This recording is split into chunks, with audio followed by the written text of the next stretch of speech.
This week at Interior. The monumental reopening is set for May 12th. The National Park Service this week announced that the Washington Monument Repair Project is nearing completion and that visitors will be welcomed back to the iconic structure in a little more than 6 weeks.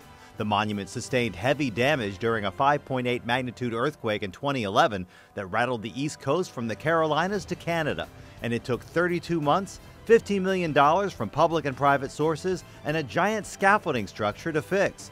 The Park Service says tickets for the first public tour since the earthquake will be available at 8:30 a.m. on the morning of May 12th on a first-come, first-served basis at the Washington Monument Lodge.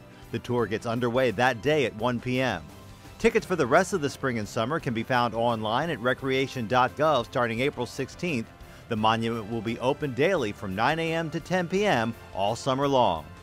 It's a special exhibit, 81 million years in the making, unveiled this week by the Bureau of Land Management. Meet Diabloceratops, a horned dinosaur that was some 10 feet long and weighed about 2 tons, one of several remarkable dinosaur discoveries on BLM-managed lands. This Diabloceratops, an ancestor of the much larger and better-known Triceratops, is a replica of the one unearthed at the Grand Staircase Escalante National Monument in Utah in 2010.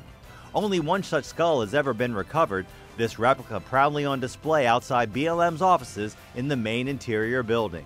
Encouraging news this week out of Hawaii, where for the first time in centuries, endangered Hawaiian geese have been spotted in the wilds of Oahu.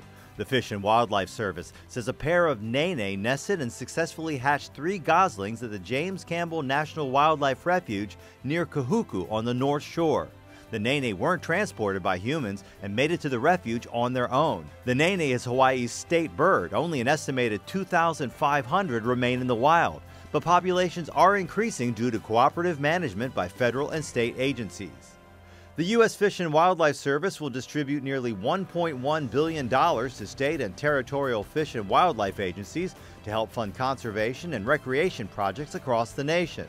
Those funds are coming from the excise tax paid to the government by sportsmen and women on everything from hunting equipment and fishing tackle to boating fuel and target shooting ammunition.